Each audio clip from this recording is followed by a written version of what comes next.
Hello guys, recipe in garden माझ्या चॅनलला तुमचं स्वागत करते. आणि मस्त असं मागचा सीन बघा. आमच्या घराच्या खिडकीच्या पाठीमागचा सीन छान असं बंगला आहे आणि मस्तपैकी चिंचेचं झाड आहे आणि मोगऱ्याचं गुलमोहराचं झाड आहे. कसं दिसतंय सांगा.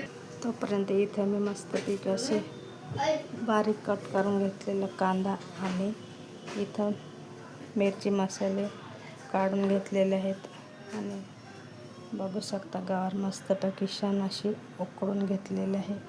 आणि आता ह्याला कढईमध्ये 2 चम्मच तेल टाकून आणि त्याला मस्तपैकी जिरे मोहरीची फोडणी देऊन घेऊया. आणि पहिले कांदा तळून घ्यायचा आहे कढईमध्ये.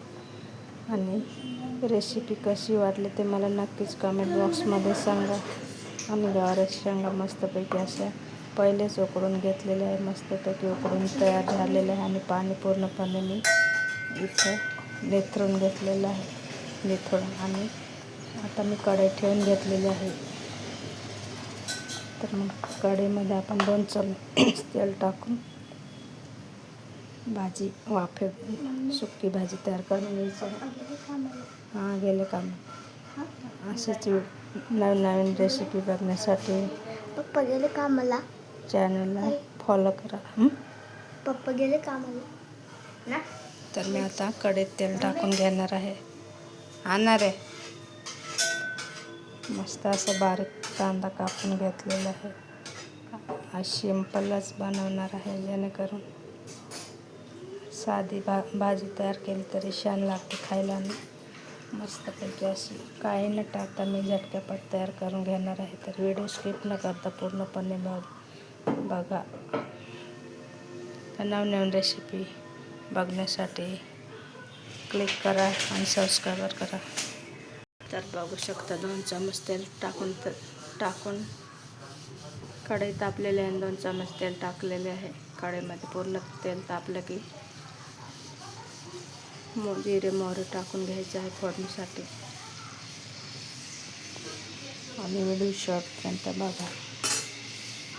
आणि तुम्ही तुमच्या पद्धतीने कशी बनवता, ज्याच्या त्याच्या पद्धतीने बनवू शकता. तर मला पाहिजे तसं मी आज बनवणार आहे. तर तेल तापलेले आता ती मोहरी घालून घ्यायचं आहे, तळून घ्यायचं आहे आणि कांदा टाकून घ्यायचा आहे. कांदा लाल ब्राऊन होईपर्यंत परतून घ्यायचा आहे. मस्तपैकी त्याला परतून घ्यायचं आहे.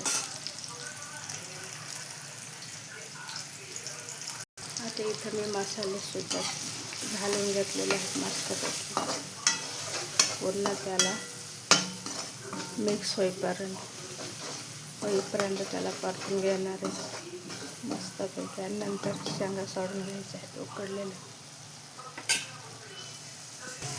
आणि आता शेंगा टाकून घेतलेल्या आहे. त्याला मस्तपैकी मिक्स करून घ्यायचं आहे. 2 मिनटं त्याला सारखं परतून घ्यायचं आहे. मस्तपैकी एकसारखं तयार करून घ्यायचं आहे शेंगा. आणि अगदी 2च मिनटात झाकण ठेवून बारीक मंद गॅस करून वाफ देऊन घ्यायची आहे. म्हणजे जेणेकरून 2 मिनटं मस्तपैकी अशी वाफ देऊन घ्यायची आहे. तर आता झाकण काढून बघूया. मस्त गवाराची भाजी. आता मस्तपैकी भाजी तयार झालेली आहे गवाराची. मस्तपैकी परतून झालेली आहे. तर अशा प्रकारे आपली गवाराची भाजी मस्तपैकी छान अशी शिजून तयार झालेली आहे. तर कशी वाटली ती नक्कीच कमेंट बॉक्समध्ये सांगा.